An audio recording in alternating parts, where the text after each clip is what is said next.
The guy who stole a plane just to crash it. I can't stop thinking about it. Not because it was the most violent crime, not because it left a body count, but because it felt like a warning, disguised as a moment of peace. A man stole a plane, not a little Cessna, a full-sized commercial aircraft.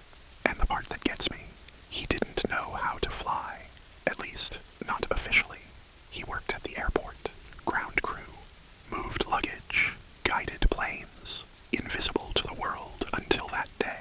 He casually walked into a restricted area, climbed into the cockpit, and just took off. No one stopped him. Tower was confused. Pilots were scrambling.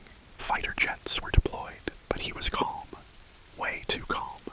He flew for about an hour. Did barrel rolls, loops, tricks that even professional pilots said shouldn't have been possible for that aircraft. He wasn't panicked. He wasn't angry. He was poetic. I listened to the audio. He said things like, "I'm just a broken guy. I never knew I had it in me." And the one that hit the hardest, "I guess I wasn't really planning on landing." Let that sink in. He didn't steal the plane to escape.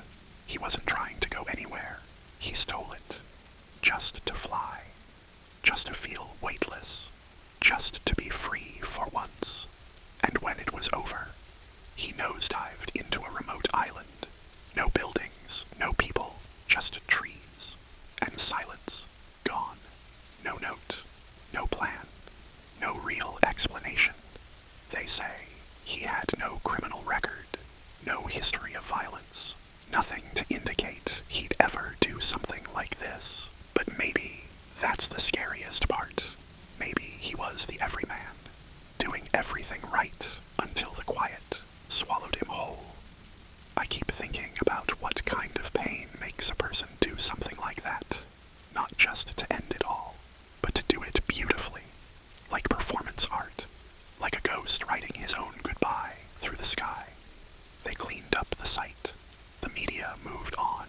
It didn't trend for long.